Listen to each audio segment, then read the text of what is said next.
So we are here at San Diego Comic-Con with Scott, the voice of Robin on Teen Titans Go. So, I grew up with the original Teen Titans, and I've seen a lot of the Teen Titans Go, and there's definitely a whole different approach going on. So tell me a little bit about people that are familiar with the original series but haven't seen this one, what they can expect and what they can get out of it. Okay, well, what you can expect is for me to speak better than I'm speaking right now.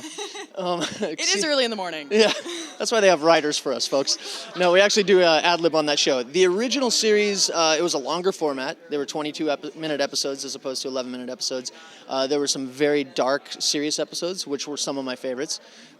This one does not have that. This one has a lot of wacky, zany, funny, crazy stuff with songs and all kinds of wackiness. The colors are brighter color palette visually. Aesthetically, it's definitely appeals to maybe a more vibrant crowd. Yeah. And there's definitely that kind of animation has a huge audience, and your shows had a huge audience. What has been sort of the fan response thus far? Some fans, there are people who it's not their cup of tea, but the ratings will show that there are many people who love this show. And the thing that I love to hear most are people who say, I loved the original series, I was so skeptical about this one, and now I'm totally on board and love it, and it makes me laugh. Yeah. I think there's a place for laughter, and from the original series, you would never, ever in a million years expect these characters to be in the situations that they're in Teen Titans Go, doing the crazy stuff that they're doing. Yeah, I mean, there's episodes where there's a dodgeball tournament between the heroes and the villains, and it's very that kind of goofy. It's so goofy that we even spoof our theme song from the original one, changing it to "When there's dodgeball, you know who to call." So.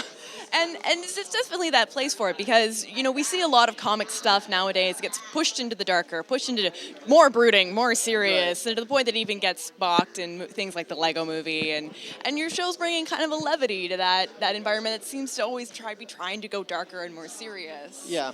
And it's a lot of fun. It's a lot of fun. And as I said before, some of my favorite programs are dark, serious ones. I was a big Breaking Bad fan. And there's also room for stuff that'll just make you check out and forget your troubles from the real world and just laugh for 11 minutes. Yeah. And Robin, how does he translate to this format? Well, Robin was pretty tightly wound in the original one. He's even more tightly wound now. You're basically seeing, if you go to the Wizard of Oz and see the man behind the curtain, that's how you're seeing Robin in this one. All his guard is down and you're seeing his worst personality traits come out. Yeah, his jealousy is magnified. His, obsessive compulsiveness is magnified. His need to be controlling is magnified. So, which lends itself to a lot of funny situations. Yeah, and also a place for, if we're talking about older viewers, them to recognize some of those traits in themselves and laugh as well. Yeah, sure. I can recognize some. I mean, I've always felt a kinship to Robin for many ways, and sometimes I'm reading a script and he's doing something and I'm like, ooh, that's kind of a little bit magnified version of what I do sometimes. So he feels quite close to home. He does. He always has. So. And apart from Robin, though, you are a bit of a nerd yourself. Guilty. What are sort of some of your favorite properties you've been into lately? Let's see, like cartoon-wise or otherwise? Anything that comes to mind. Anything that comes to mind. Well, I'm a big, I was sad that Breaking Bad went off the air. Sons of Anarchy fan. I like a lot of the dark stuff. A friend of mine has a great show on that you can find online called The Impression Guys. Another voiceover guy. It's a really funny show. So I love to nerd out and watch that one. And I'm guessing you've been too busy here at Comic-Con to check any of that stuff out? Pretty much, yeah. We've kind of been running from place to place.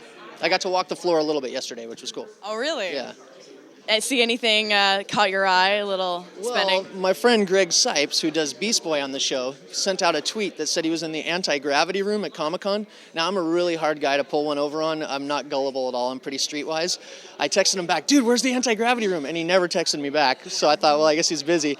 So this morning I meet up with him. I'm like, dude, I asked everybody yesterday about the anti-gravity room. I wanted to go float in there. And he's like, oh, man. He's like, I jumped up in the air and had somebody take a picture of me. So... It was a wild goose chase. Well, it's great to see that you guys have such a great relationship, and I hope you enjoy the rest of Comic-Con, maybe get an opportunity to break away until things end today, and good luck with Teen Titans Go. I know it's a heck of a lot of fun. Thank you, Genevieve. Thank you.